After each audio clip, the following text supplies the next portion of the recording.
उत्तर प्रदेश आखिर नंबर 1 स्थान पर क्यों नहीं प्राप्त कर सकता? देश का अग्रणी राज्य क्यों नहीं बन सकता? अगर आबादी की दृष्टि से उत्तर प्रदेश देश का अग्रणी राज्य है, नंबर 1 का राज्य है, तो फिर अर्थव्यवस्था की दृष्टि से भी, प्रति व्यक्ति आय की दृष्टि से भी उत्तर प्रदेश देश की नंबर 1 की अर्थव्यवस्था और उत्तर प्रदेश की प्रति व्यक्ति आय भी नंबर 1 क्यों नहीं हो सकती? इस दिशा में प्रयास किए जाने की दिशा में सरकार ने जो अपना रोड मैप तैयार किया है, उसी दृष्टि से आज मैं यहां पर इस विषय के साथ आपके साथ जुड़ रहा हूं। लेकिन ये चीजें जो हमें सफलता भी प्राप्त हुई है, इसके लिए सरकार को प्रयास करने पड़े, और उसमें सबसे पहला सेक्टर था, वह था सुरक्षा का, कानून व्यवस्था का। यह भी उत्तर प्रदेश है, जिस उत्तर प्रदेश में पुलिस रिफॉर्म के बाद एक सपना था, कोई तो इस बारे में कोई सोचता ही नहीं था, क्योंकि सत्ता में आने के बाद पुलिस लोगों के लोक कल्याण का और राज्य की छवि को सुधारने का माध्यम नहीं, बल्कि व्यक्तिगत स्वार्थों के एजेंडे का हिस्सा हो जाता था, और परिणाम सबके सामने है। उत्तर प्रदेश में पुलिस बल में भर्ती नहीं हो पाती थी। लगभग 1.5 लाख पुलिस की भर्ती सफलतापूर्वक उत्तर प्रदेश के अंदर इस दौरान हुई। पारदर्शी तरीके से हुई, कोई भेदभाव नहीं हुआ।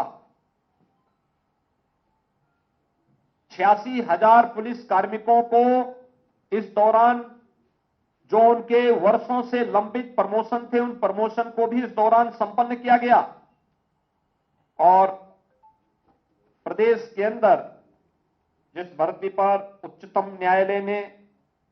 न्यायालय ने रोक लगाई थी, इन सबको, उन सभी कमियों को दूर करते हुए पारदर्शी और ईमानदार भर्ती की प्रक्रिया के माध्यम से हमने इन कार्यक्रमों को संपन्न किया। पुलिस के आधुनिकीकरण की दिशा में प्रयास किए। पुलिस वेल इक्विप्ड हो, तकनीक से भरपूर हो, और हम उसे अत्याधुनिक सुविधाओं से युक्त कर सकें। पुलिस लाइन नहीं थी, बहुत सारी जगह थाने के भवन नहीं थे, उनके पास साधन नहीं थे। उत्तर प्रदेश जैसे बड़े राज्य में पुलिस में भारी संख्या में भर्ती नहीं हो पा रही थी, प्रमोशन नहीं हो पा रहे थे, तकनीक का दूर दूर से संबंध नहीं रह गया था। अगर मैं साइबर पुलिसिंग की बात करूं तो उत्तर प्रदेश जैसे राज्य में 75 जनपद है, लेकिन साइबर थाने मात्र 2 थे। एफएसएल की कोई लैब नहीं थी। फॉरेंसिक जांच के लिए तो हमें दूसरे राज्यों पर निर्भर रहना पड़ता था, या फिर मोबाइल वैन को चला करके उसकी खानापूर्ति होती थी। आज उत्तर प्रदेश देश के उन राज्यों में है जो अपने यहां फॉरेंसिक इंस्टीट्यूट के निर्माण की कार्रवाई को भी आगे बढ़ा दिया है।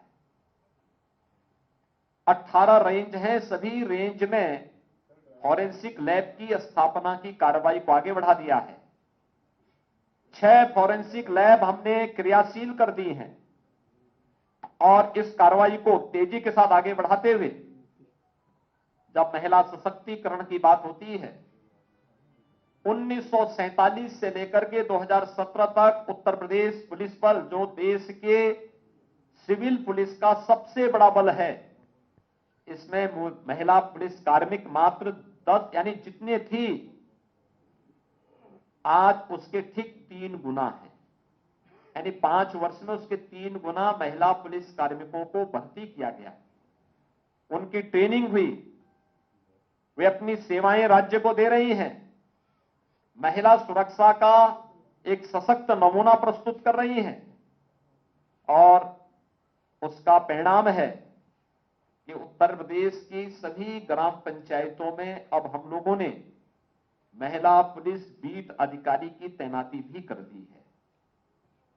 उत्तर प्रदेश पहला राज्य है जिसने हर ग्राम पंचायत में महिला बीट पुलिस अधिकारी की तैनाती की है। उत्तर प्रदेश पहला राज्य है जिसने सीमावर्ती क्षेत्र में ज्वाइंट पेट्रोलिंग की कार्रवाई को आगे बढ़ाया है। उत्तर प्रदेश पहला राज्य है जिसमें पिछले